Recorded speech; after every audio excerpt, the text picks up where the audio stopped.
Thank you to everybody. Thank you for having me. As mentioned, okay, as mentioned, my name is Nziane, and it's always a pleasure to be invited. Thank you for the opportunity. Thank you for everybody who's joining in. I hope today is going to be wisdom-filled presentation for everybody, because I think that's what that was my approach to this particular one.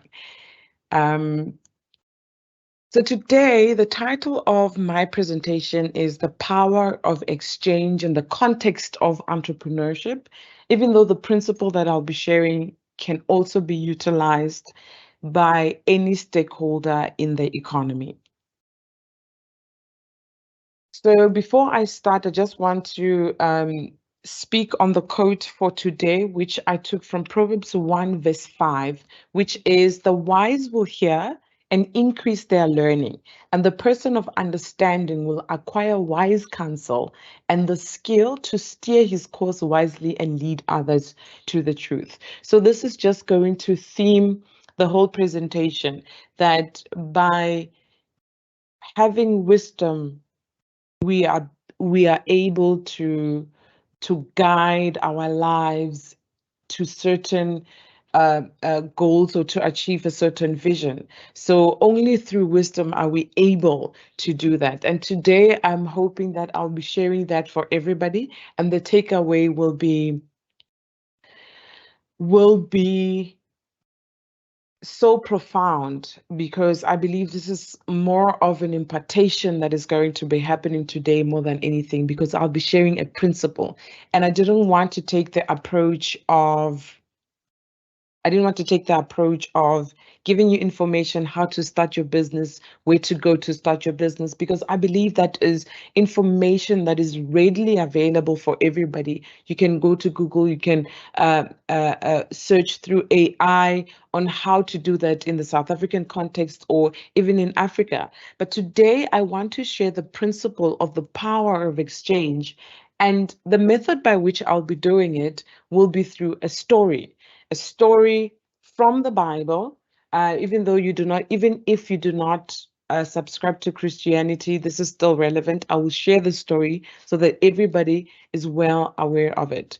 So the main points of discussion for today, we'll go through what entrepreneurship is, understanding it from the concept, understanding what exchange is for the purposes of this presentation, and then I'll be sharing the story of Joseph in the Bible, and then also the power of exchange in the story, and what elements, or what are the three elements that form a strong power of exchange and its relevance in the context of entrepreneurship.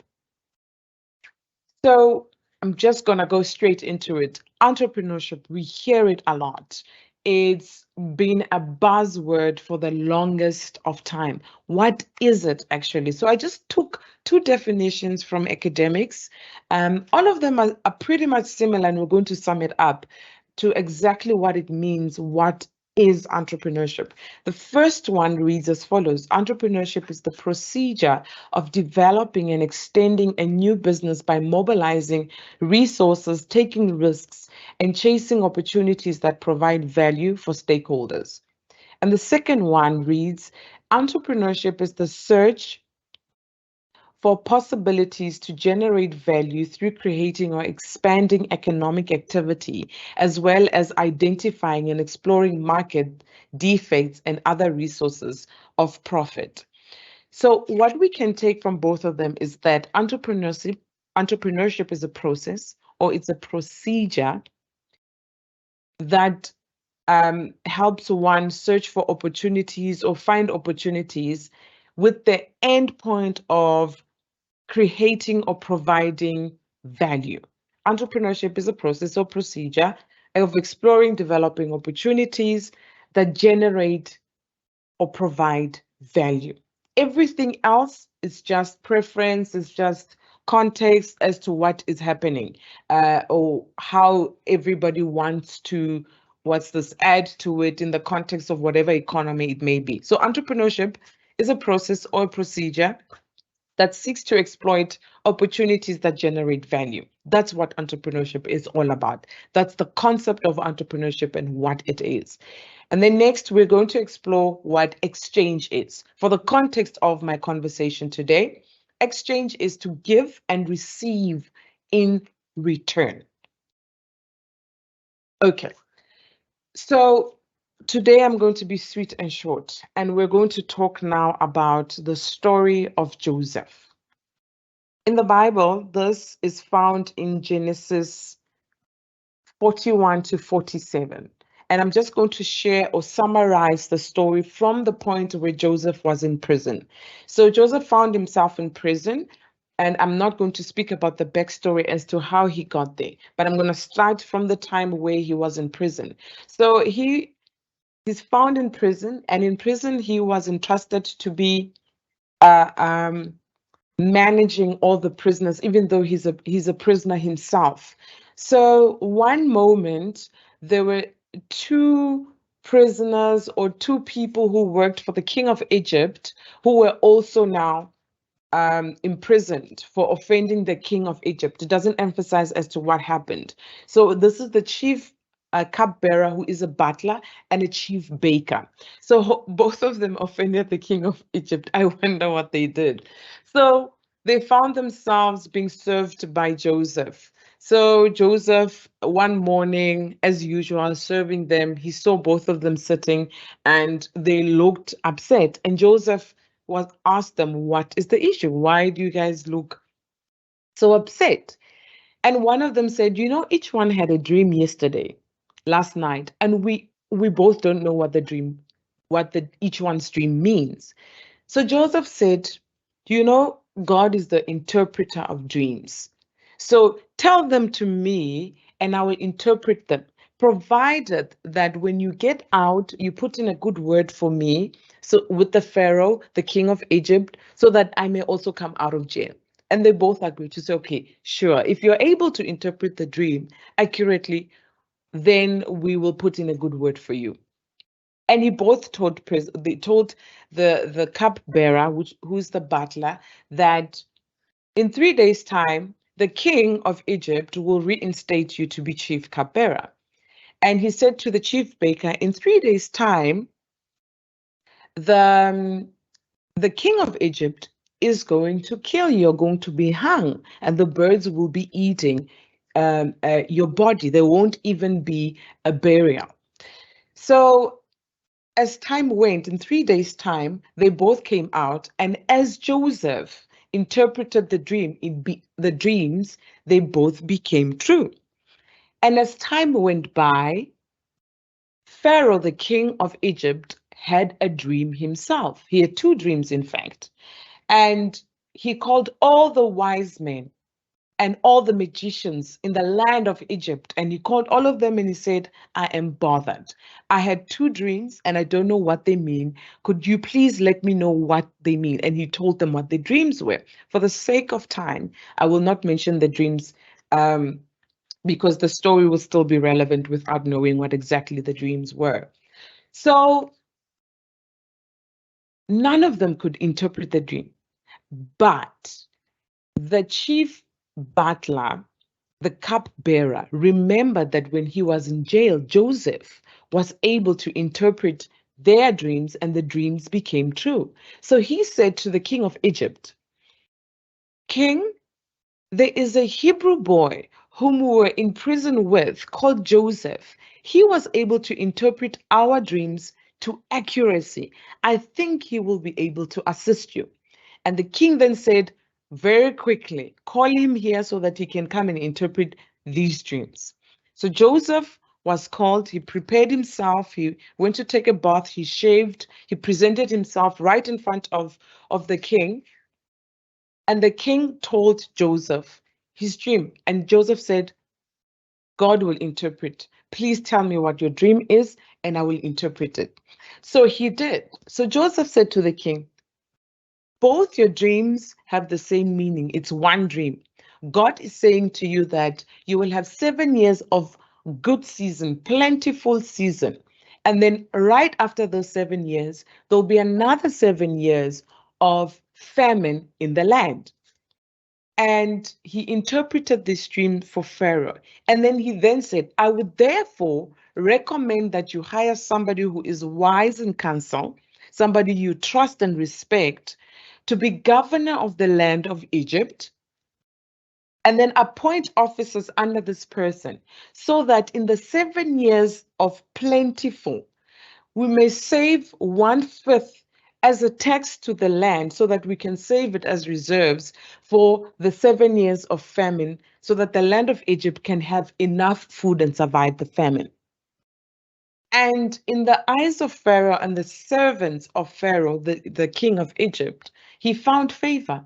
And the king of Egypt said, this is a great idea. I like this. However, I do not think that there's anyone who is fitting for this proposal than yourself. Therefore, I will appoint you, Joseph, as the new governor, as the governor of Egypt over everything. And he said, the king of Egypt said to everybody else, now everybody is going to report to Joseph. Everything that needs to be done will have to go through Joseph. Going forward, there is a governor of Egypt, and only I will be superior to the governor of Egypt, who is now going to be Joseph.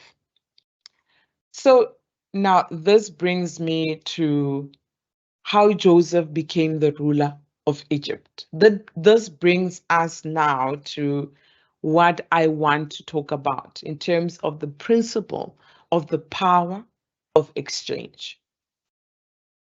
So in the story of Joseph, we see that Joseph, when he was in prison, was also manager.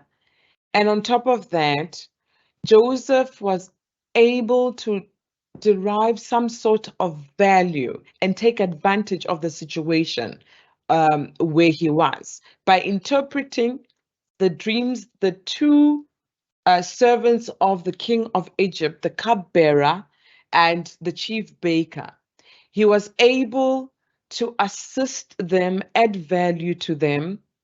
And through that relationship, he was now able to also add value to the king of Egypt. So now that brings me to the point that I want to make about the power of exchange. So the power of exchange in the economy is a principle that drives any business, anybody who wants to start a business. This is what should be considered above and beyond anything else, because this is the foundation of any business that is operating and successfully. What do I mean by that? In the story of Joseph, Joseph added value and productivity, which is one of the elements of the power of exchange. How did he do that? He did that by interpreting the dream for the chief bearer and the butler in exchange for a promise that they would put in a good word for him with the king of Egypt, who is the Pharaoh. And he cultivated a relationship between him and the chief bearer, the chief cupbearer, and the butler and the baker. Through that relationship, he was able to get to the king of Egypt. Now, my point is, there is a power of exchange in the economy that needs to take place for your business to take off, for your business to grow, and for your business to be big enough. So, number one, Joseph added value to Pharaoh by interpreting the dreams. And above and beyond interpreting the dreams, Joseph came up with a solution for a problem at a continent level. Egypt at the time, in the biblical context, was a continent, for instance, like Africa. So what Joseph did in his solution, he was able to demonstrate a solution for a continental issue, which speaks about the influence of the solution. The influence of the problem itself was going to be global, by the way.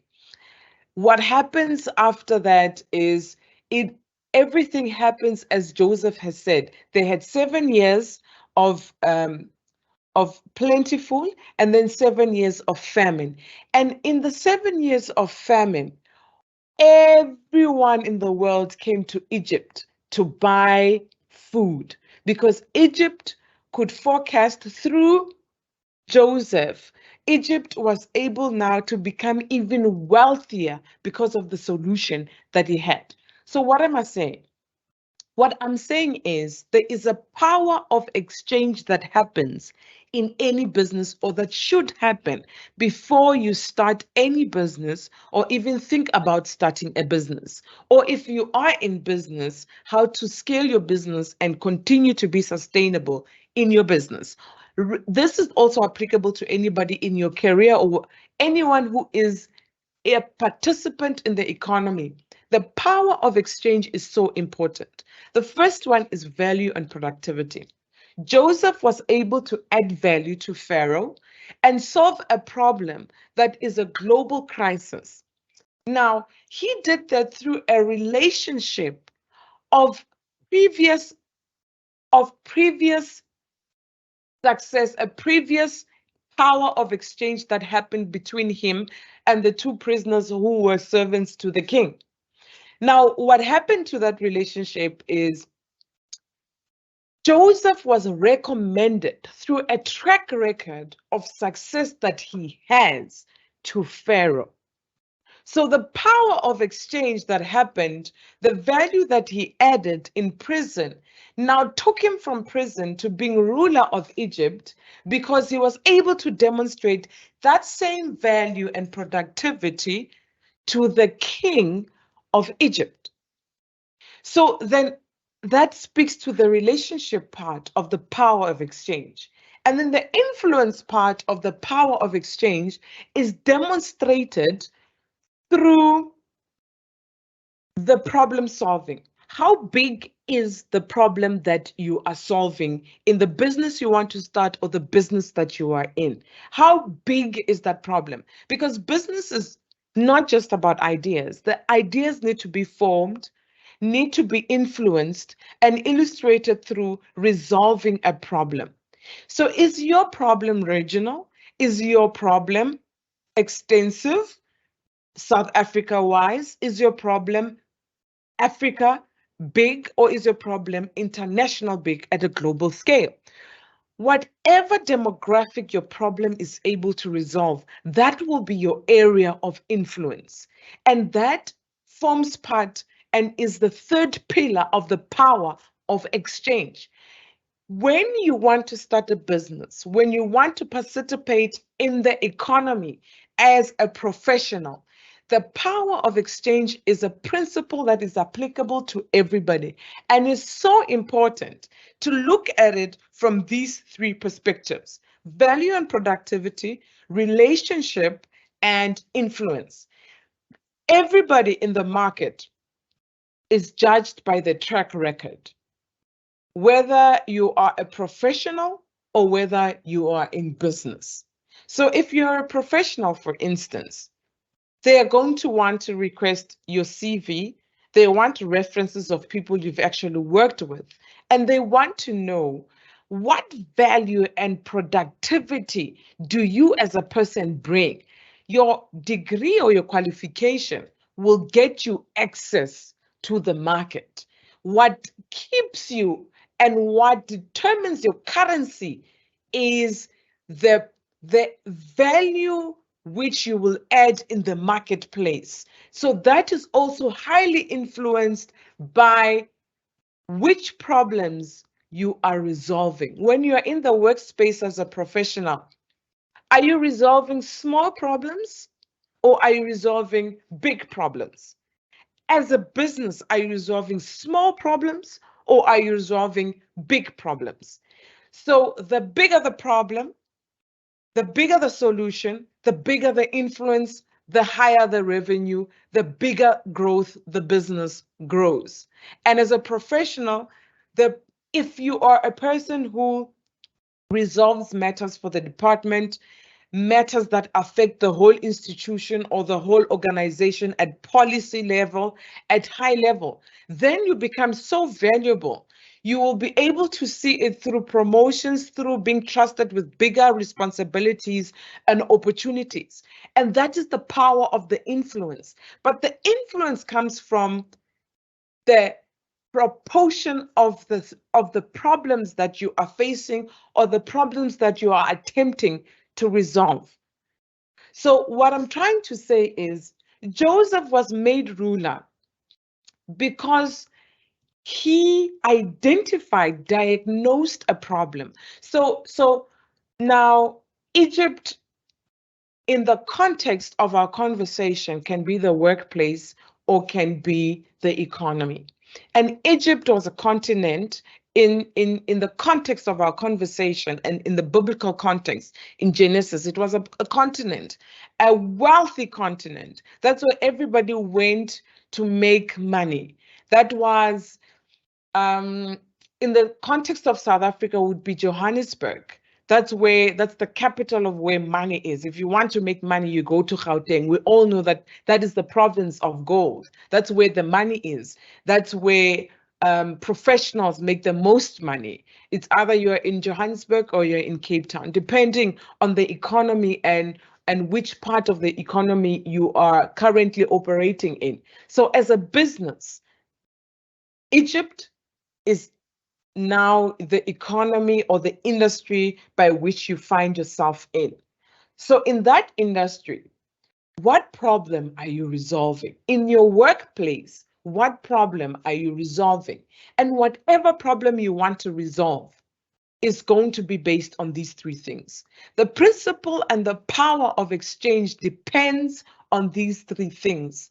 The business that you want to start, the business that you are running, or the business that you want to scale or you want to grow is going to be dependent on the value you add, the productivity you're going to add, the relationships that you will develop, the relationships by which you develop when you are transacting, and also the level of influence you're going to have will depend on how many problems you've resolved, will depend on how big that problem is. So Joseph was not just made ruler overnight for the sake of being made ruler. He came up with a proposal, and it sounds as if it's a complicated one. Anyone else who would want to take it over would have a problem. So he had the diagnosis, he has the mindset of resolving it, and he also has a roadmap on how it's going to be executed. So he is the best man for the job. In business, that's exactly how it works. We do proposals all the time. They want you to demonstrate how you'll be able to execute the job or do the project to excellence with precision. You need a roadmap to do that. And once you can convince everybody that you are able to do it and you are able to do it successfully, then they will give you the job. You'll be the man for the job. Everybody is looking for a problem solver. Everywhere you go in the business industry, you can be a big success overnight because you are here to resolve issues. For instance, an opportunity for anybody right now who says, I want to go into business and you want to solve big problems. South Africa and Africa at large, even the world, has an energy crisis. Those who are able to resolve the energy crisis at the forefront of the energy crisis in this country will make so much money, there will be no limit to it. Everywhere you go in the world, historically, today, even in the future, the world belongs to those who solve the biggest problems. The world belongs to those who solve problems, period. Whether you are in the economy as a business or you are in the economy as an individual. So today, mine was simple. Those who want to go into business, whether it's today, it's 10 years from now, 15 years from now, if you want to start a business and you want a successful business, please consider the power of exchange, because this is the most important thing And this is the element that drives the economy. Everybody is driven and drives the economy by the power of exchange. So I just wanted to emphasize this. Sorry. So yes, the power of exchange. So that is the most important thing that everybody needs to consider. Thank you so much. Thank you very much, Thembi. I'm just behind the scenes trying to get our other presenter sorted. She's experiencing some technical challenges. If there are any questions from those who are attending the session, let me just check if anything came through. Okay, there's somebody, Thembi, on the chat who asked, I'm good in relationship and productivity, but still failing to influence my environmental area. Please advise what should I have to do to master all these three pillars to be successful in business? Thank you for that question. So I think the most important thing about influence is looking at the problem that you want to resolve. So with the story of Joseph, for instance, the problem that Egypt was going to have was famine, and the famine was a global issue. So Joseph was able to resolve a global issue. That's what gave him the influence. So don't think about influence from the perspective of um, for instance, relationship per se, but look at it from at a macroeconomic level. Look at it from the perspective of the problem. Is this a national crisis? Is this a national problem? Is this a problem only for my community? So when you are able to resolve a problem for instance, for a lack of a better example, if there is Unisa students have a problem, for instance, and you are able to resolve that problem for them, your influence will be with the whole Unisa. That's where it will be. And if the Unisa students are happy, it catches on to all other students in all the other universities.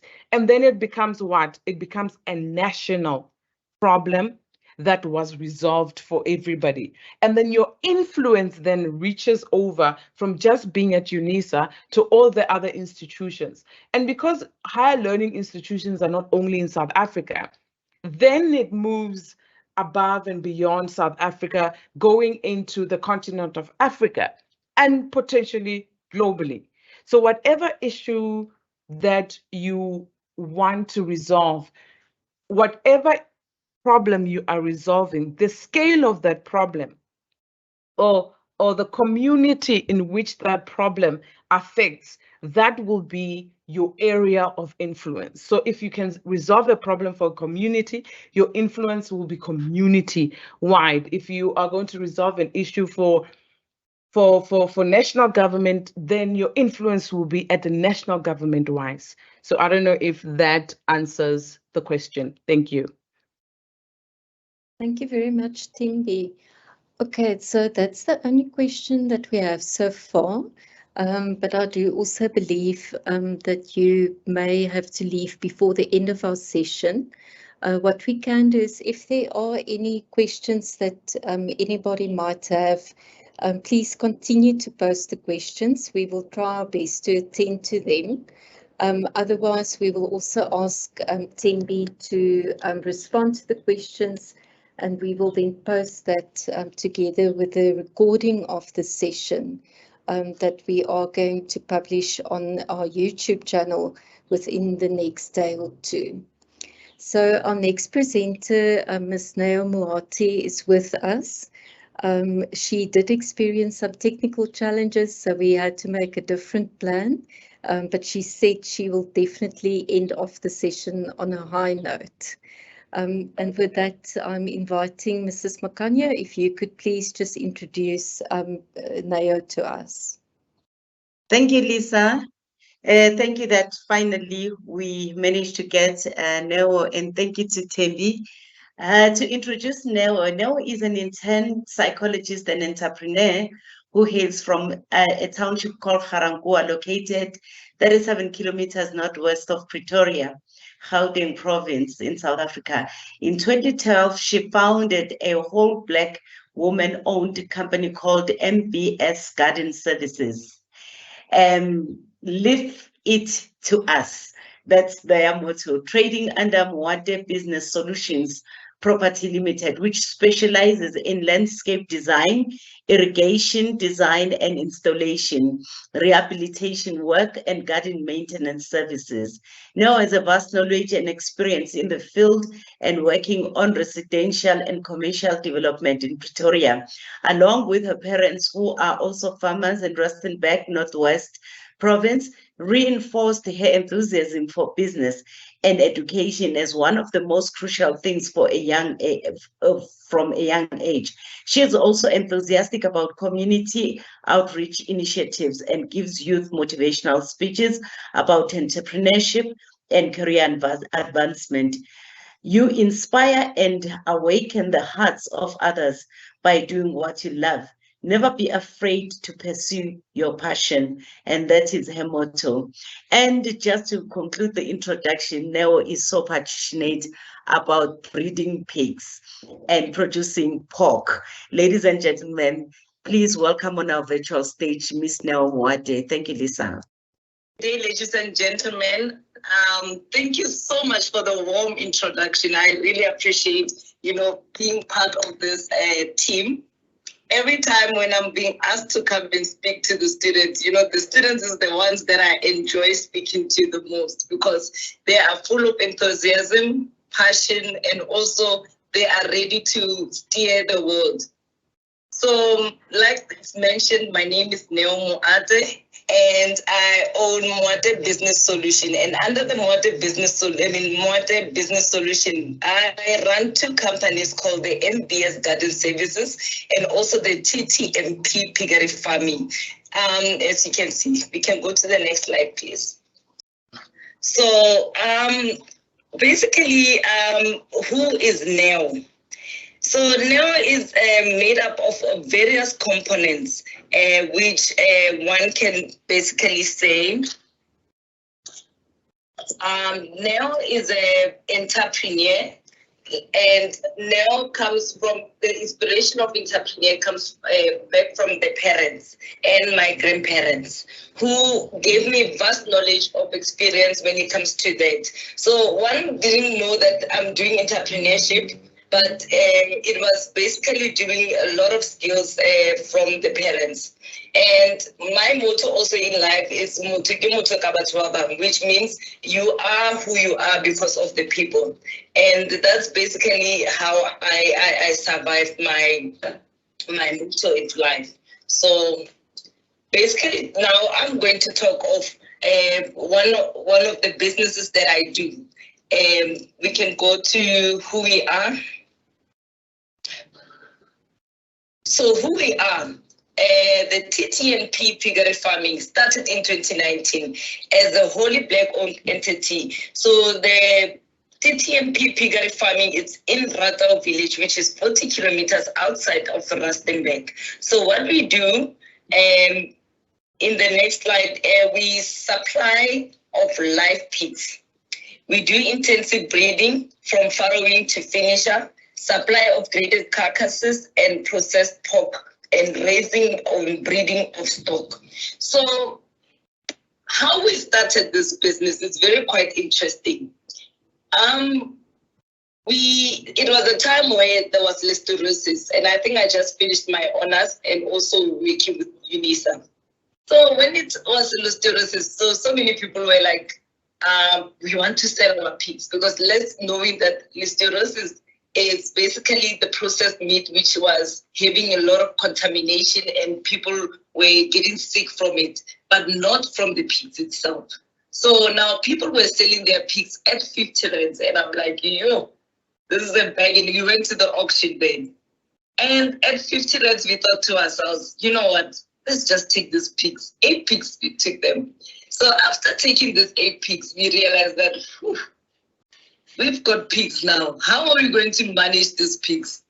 And I think I said this business is one of the businesses that it's a mother and daughter business, which me and my mother, we started. And we thought to ourselves, we need to get training to understand what pigs are. We headed straight to Pietermaritzburg. That's where we got the training.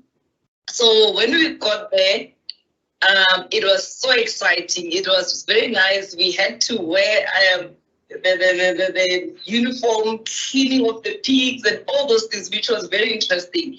And then we started to enjoy and understand that pigs don't eat anything else. They don't eat anything else except the pig feed, which was made of this. We don't give them food like cabbages. No, we don't do that. So you need to give it correct diet, and it's a very brilliant pig. You know, a pig, it eats there, it is very neat, as opposed to the conception of what people know. So then that's when we started to do the pig farming business. As we move on to the next slide, our customers. Then once we've learned how are we going to do the pigs, then we started to get to know, be registered under different sectors. One of the organizations is called the SAPO. The SAPO is the organization which regulates the porkers. What do you feed your pigs and the thickness of the meat, because you don't want to give people meat that is too fatty, and you need to give people the meat that is organic. So our customers are the abattoirs, the livestock auctions, the exhibition and expos, butcheries, chisanyamas, and the selected individuals. And I think I specifically said selected individuals because, you know, it takes one to understand the quality of meat that you want. You don't just go and buy any other meat. So those selected individuals understand what quality is, because at the end of the day, this is our packaging, as you can see on the picture, and this is how we do our packaging. We sell this live pigs at times, and sometimes we slaughter them. We take them to the abattoir, they grade them, and after they put a batch, which we are very proud of, and then we package them.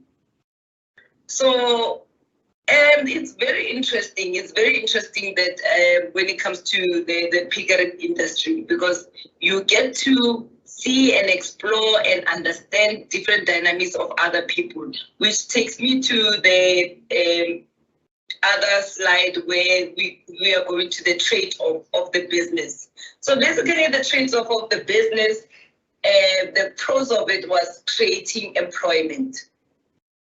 Creating employment, we are now having a turnover of 5 people that are currently running the business, that are into the business. So what they do, they come in the morning, they have to feed the pigs, clean the pens, and also make sure that the environment is good and conducive for the baby pigs when the piglets.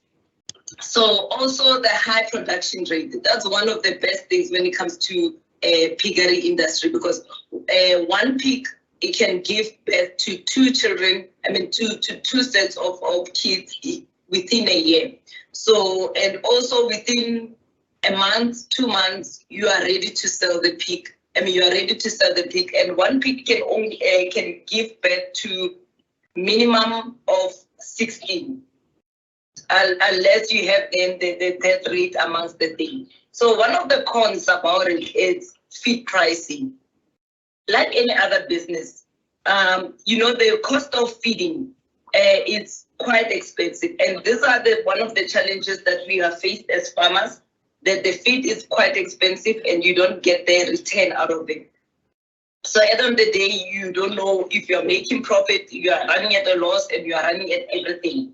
And also the pigs are prone to diseases. So normally when we go there, when it's the day that we are going, we normally don't go there immediately. Like the old saying goes, they say that you must go, sit, relax, and listen to yourself. Basically, you don't go and get into the farm and see the pigs. You'll only go the next day. And we have a dedicated person that also is very strict with us and tells us, hey, you guys, you're not going to get in today because you need to rest your feet, because the pigs are very sensitive, like chickens. They are very sensitive. They don't want to, because if one gets a disease, or if one gets flu or fever or whatever, all pigs die. So we have to be extra careful when it comes to this. So meaning that when we go to their pens, we have to sanitize. We have to put our feet on the ground. I mean, like with the sanitizer, we have to sanitize, make sure our shoes are clean, then we get in. And then after we've seen or we've done whatever that we need to do, we need to go outside, wash our hands and all those kind of things. So it's one interesting thing, and I really enjoy having done this kind of business. So now we are going to the next company. So the next company is the landscaping. The landscaping was started now we go to our journey, which one can see. So it started in 2014. And this company is based in Central, where we maintain the residential areas and also the commercial areas. I started this company while I was studying at Unisa.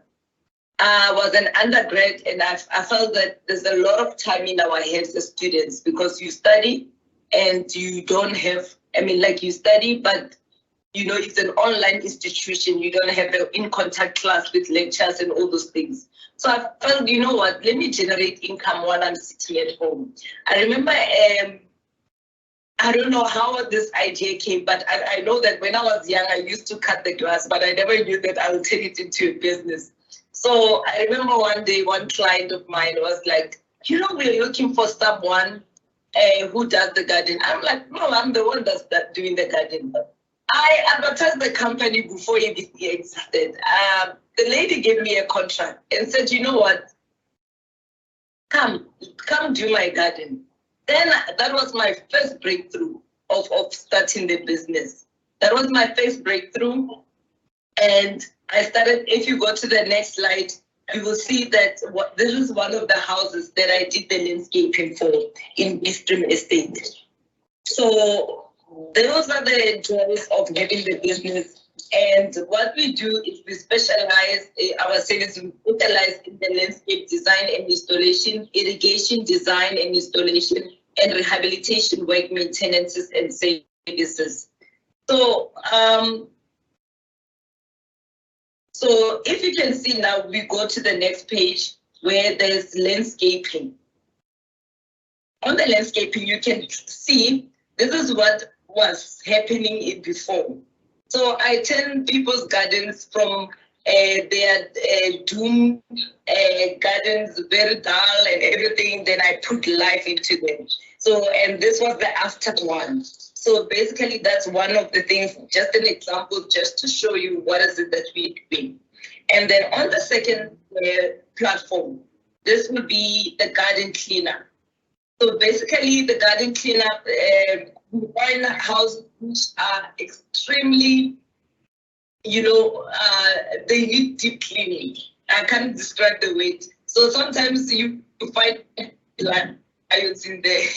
I'm joking, but you know, it becomes one of the things where you also have to make sure you match up and everything. So, but we make sure any garden for us is not, nothing is impossible for us. So this will be the before and the after picture of what we did. So basically right now, our clients are estates and complexes. If you are on the next page, our clients are estates and complexes. One of them is the bonded group for midstream estate. We do their complexes there. And then also Central Estate, Central Golf Estate, we have complexes also that we do inside. Then we've got residential complexes, which is one of them is Mothudi, Thembi. And then also we have different owners, like individuals. Some of them are in waterfront estate, Camel's Draft, Midstream, Centron, that's where most of our clientele are. And also the developers. So we work along with the managing agents, your property managing agents, and also the developers and the house developers. So they also do that for us. So interlinked with everything that's been said here, one of the success stories, if we go to the next page, is my success story is throughout the years of starting this journey. We have accomplished so many things, and one of the things that I've done is to create a newsletter. The first newsletter that I created, it was a pamphlet, which I think each and every one of us, we need to, once we are done with the session, you need to go to the Unisa website and see this resource, Entrepreneurship at Unisa. And I think one of this, it's one of the things that gave me a breakthrough on how to approach certain things in life and how to do certain things. Because I always had a conversation with students, and I always saw students, they study to want to be employed. They want to study to be employed. And those are the things, they face a crisis that we can't get a job opportunity. We need to work. And unfortunately, in this time of life, in this time of crisis, we don't have employment. I was looking at the stats, I think a week ago or back. It was, it's very quite shocking. And it's a reality that each and every one of us need to realize that in this day and age, you realize that one income is not enough. Not only that, you are unlikely to find a job opportunity.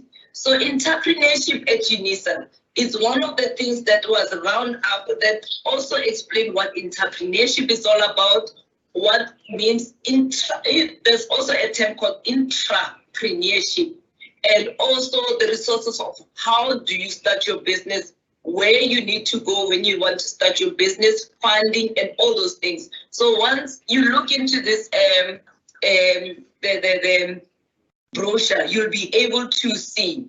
And I think another success story is in my business, I started a newsletter. A newsletter I give to my esteemed clients, and also all the clients that are following me on the Facebook page, they will be able to go through my newsletter, which is called the leaflet. And where we are able to educate people on what to plan this season, what to do on this season, and what other expertise. And also we feature certain things, like for instance, now is the month of women. We feature women on what they are doing in their own business rights, and also whatever that may be the case, the news of that moment that are important to the community. That is the leaflet for you. And also we've partnered with nurseries. So the nurseries are able to give us a good pricing on when we are doing landscaping, on when we are doing whatever that we are doing. And also one of the success that I can put it to across is the Pretoria Rugby Club in Brooklyn. It's one of the organizations that I partnered with when it comes to maintaining their gardens, and also their where the people play the rugby, their fields. And lastly, also, I was recognized by the Johannesburg Business School as one of the most promising entrepreneurs. So they gave me an opportunity as well to come and also study with them their business program, which was one of the highlights and success of the stories and the journeys of being in the business.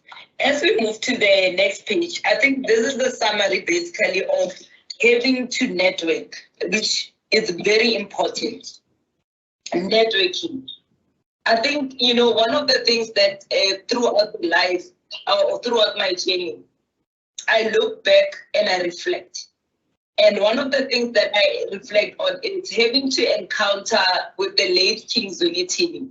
And it was very nice to have to sit with him and talk about agriculture. he was very passionate, along with the Mothudi Foundation. They were very passionate about agriculture and empowering their community. And he was very interested to see a young woman in the pigs and everything. So I had to bow down.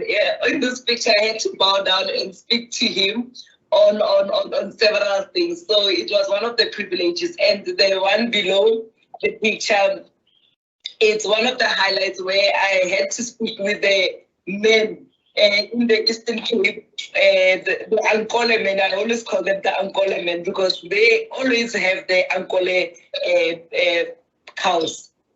So I had to address, and it was privileged to be amongst them as a lady, amongst the men that are deemed powerful in terms of in their rights of power.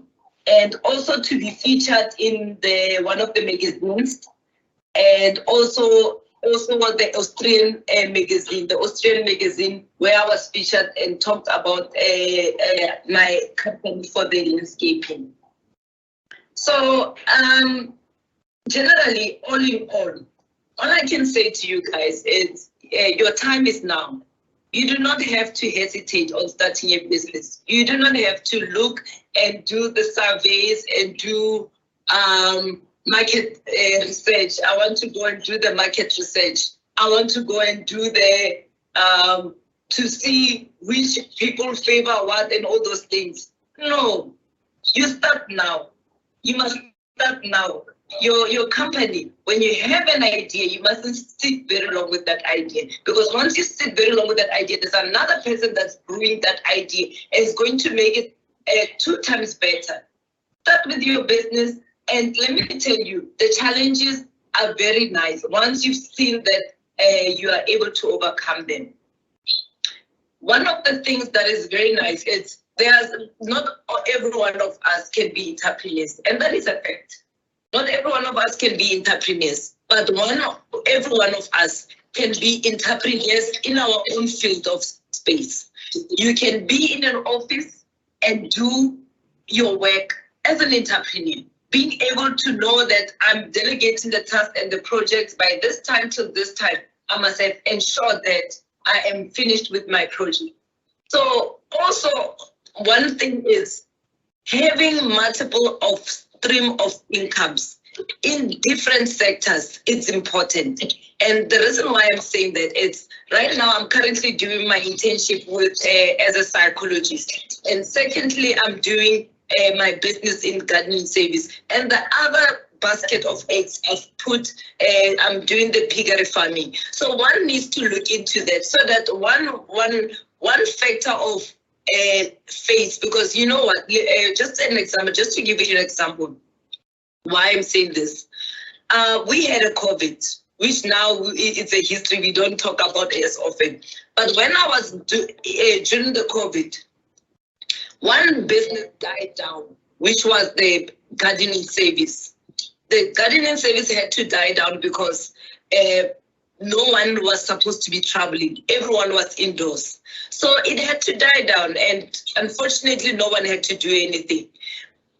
Now, the business that thrived was the agriculture.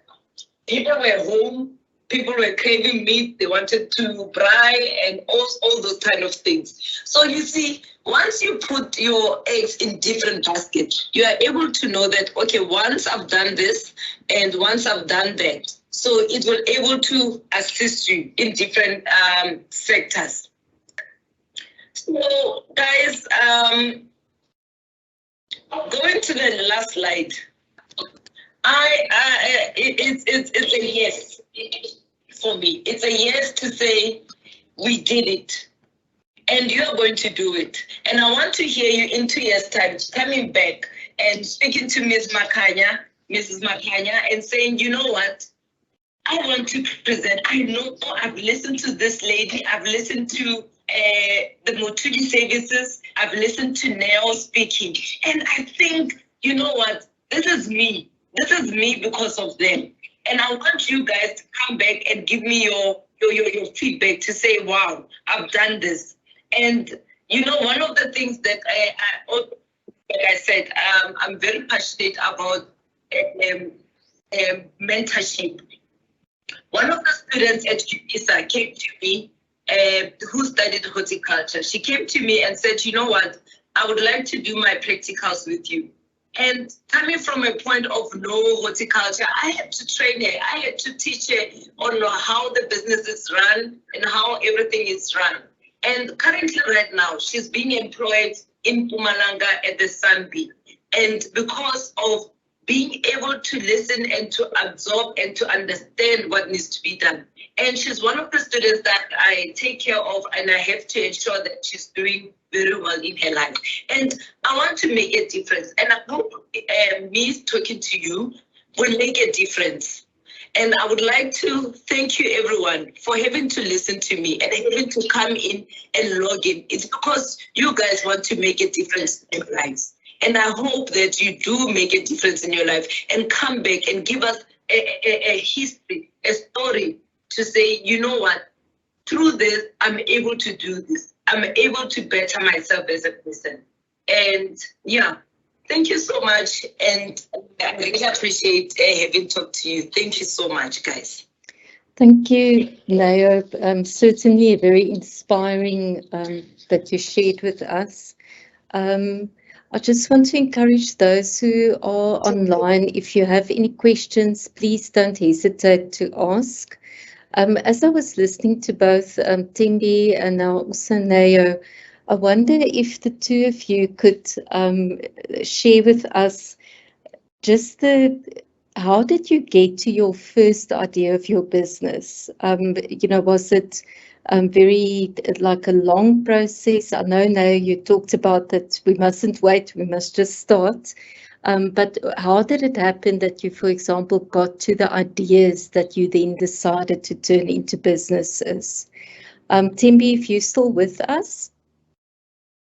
Okay, it seems like Thembi for now had to leave. But if we could then ask Neo, how did you get to your first idea and how did you then turn that into a successful business?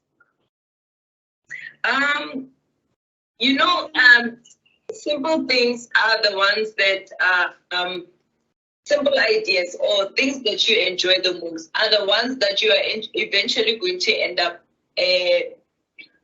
doing in life. I used to enjoy doing gardening because I feel that, I get connected, I get peace through doing the gardening and all those things. So I moved to Centurion in those years. So when I moved to Centurion, everything is cramped up. There is the hooting, compared to, let's say, the farm life. So it's the hooting, the buzzing of the streets, the cars and all those kind of things. And I thought, what, my yard is very small. And I think I was like, I'm studying and I need to create myself an income. So let me start by doing something that I'm passionate about. And one thing that I'm passionate about is doing gardening. So I decided to because I had a small garden. So I decided, no, I'm going to do other people's garden so that I can satisfy my desire of doing things and go work at other people's gardening. So that's how the idea came about. And I think because through various networking that I did, I was part of the one of the property managing agents and in the board. And I think when I spoke to them, I said, you know what, I have a business that I'm running. And I think that was where that idea started. That's where I started at that time. Yeah. Thank you, Neo. And then the other thing that I was also wondering about is how do you in general deal with, I want to call them setbacks or challenges that you are experiencing in your businesses? Firstly, when it comes to the gardening part of things, the thing that we cannot avoid is the petrol costs. It becomes a lot because every time there's a petrol increase, and also now our machines use petrol, only one or two, they are battery operated. So those are the things, those are the challenges that one faces in the company. But however, how I overcame, and now let me go now to the piggery farm. Now with the pig, is the feeding, it's the feed cost. And unfortunately, and also the kilograms of how you sell your pigs. Because some of the people, they would, when you sell to the abattoirs, they would decrease the pricing. So they would want to sell it for you at 44 rand per kg, whereas the market says it's 65 rand per kg. But because of the demand, you end up on, let me say, competition. You end up giving in and giving the pricing that they give you. So it's one of the things that I found challenging in the business. And one thing that I've done is I've set aside the goals of how do I need to achieve this. For instance, when it comes to the petrol consumption, so I have to now cut down on certain other aspects. Like for instance, when the guys, they blow, I train them to ensure that when they blow, they must only blow once and it's clean. They mustn't go be doing right round the circles and blowing. And those are the things that is fuel efficient. And also ensuring that every week we look into our schedule to see if they're driving very fast or if they're driving slow or whatever that is. So you need to be able to check your admin. When it comes to the feed, you get to network with people. And some people, you start off even giving off at the free price. But at the end of the day, when you create those networks, you are able to now set your own terms and say, listen, this is what I would like to have. This is what I would want to do. So I think it's setting boundaries and also being able to manage. Those are the things that I had to overcome when I found the challenges in the business. Thank you very much, Neo. Thank you. Thank you. I'm just going to check if we, I don't see any further questions from those who are attending. So maybe they've got a lot to think about, or they will still post questions. So I'm just going to make a few announcements, then we will check the questions again. So please keep them coming if you've got any questions for our presenter. And then I will ask us to end the session once I've checked the questions again. So we've got a few more career events scheduled until the beginning of September. So please check for updated information about these events on the My Unisa events calendar regularly. On Thursday, we will have another presentation. We will talk about dealing with adversity and how to overcome adversity in terms of managing your career and your studies effectively. Then for those who are attending today for the first time, you may not know about the Grad Next book. This book is available free of charge from the link that I've given to you there on the screen. You can see that it's got a lot of information about, for example, job searching, also about starting your own business, writing CVs and cover letters, preparing for interviews, networking, personal branding, and then also managing money. So please take some time to download the book. As I mentioned, it is free of charge, and you will definitely find information in there to help you transition or to help you think about the working world. From our side, we would really love to hear from you. So if you have any feedback, suggestions, or questions, please send those to Mrs. Mandu Makanya. Her email address is up there on the screen. And you are also welcome at any stage during your studies to connect with one of the Unisa counsellors. You can send us an email to counselling@unisa.ac.za. We also offer online appointments on Microsoft Teams, and you are also welcome to contact a counsellor at the Unisa regional office closest to you to make an appointment for counselling in person. Then on our website at www.unisa.ac.za/counselling, we publish a lot of information that will help you to manage your career, your academic development, as well as your personal development. And on our YouTube channel at youtube.com/Unisa Careers, we also publish recordings of all of these sessions that we do related to career development. But in addition to that, there are also recordings of presentations for study skills as well as for personal development.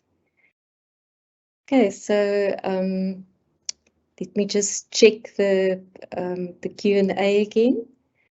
Okay, Neo, there is a question for you. I would like to find out what were the challenges you encountered when starting the business and what have been the biggest successes that you've had for each of the businesses.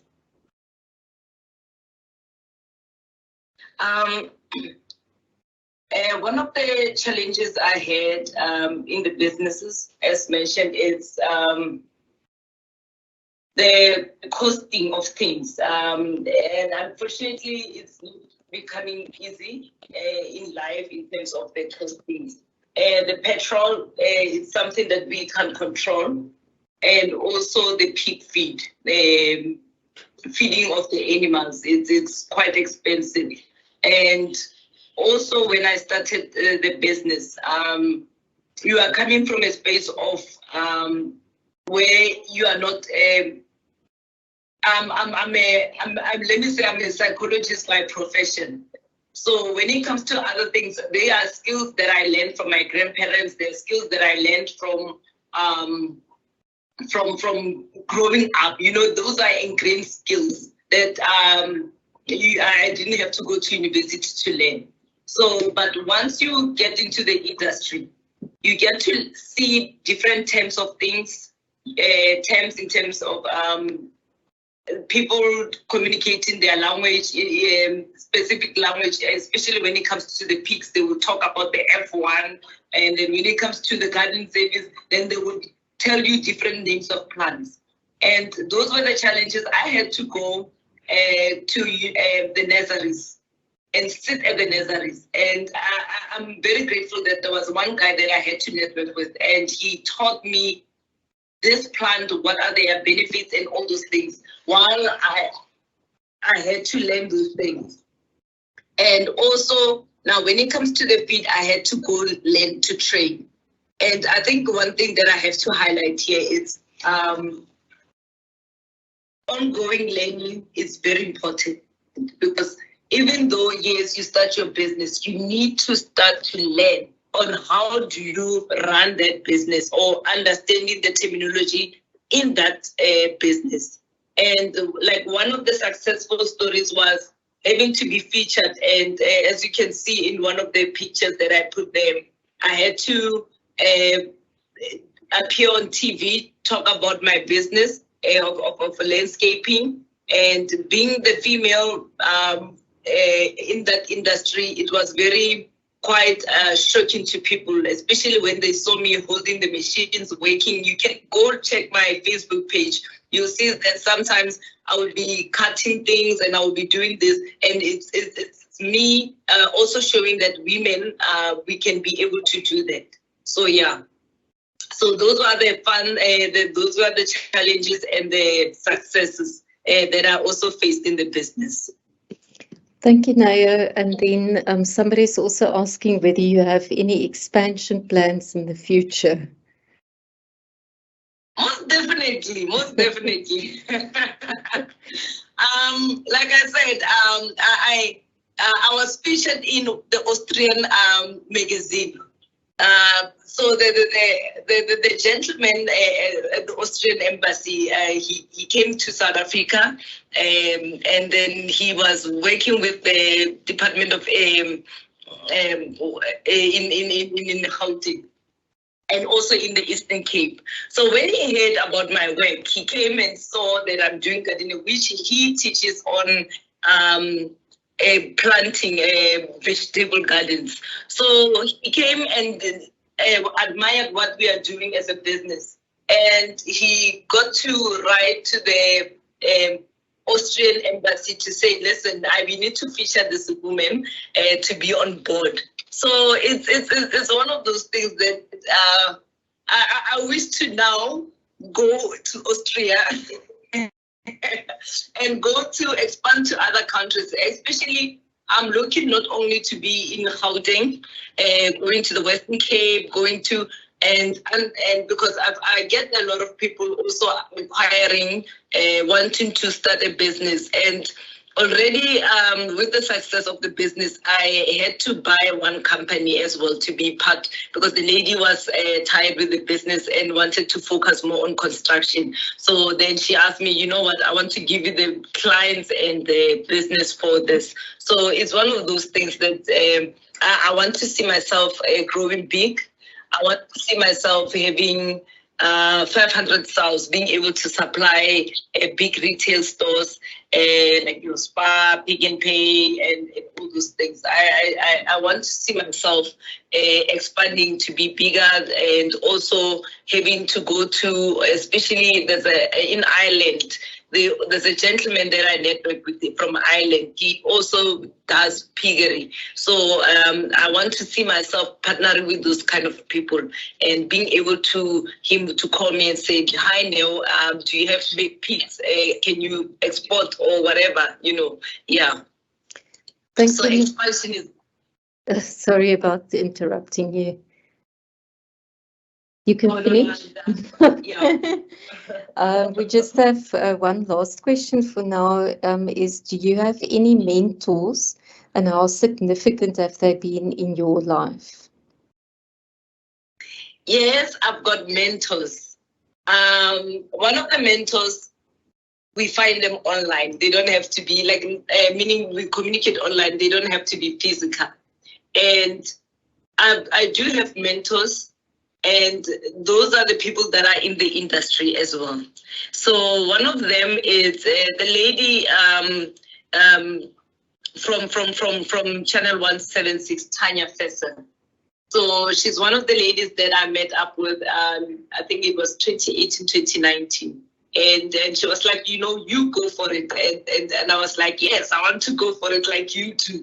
And I want to, that's why eventually in life then I started to have a newsletter, the leaflet. And I'm hoping one day I can get one person to feature me and do a TV program where we talk about plants and all those things. So yes, so if any of you guys know someone who knows someone, let's network. So yes,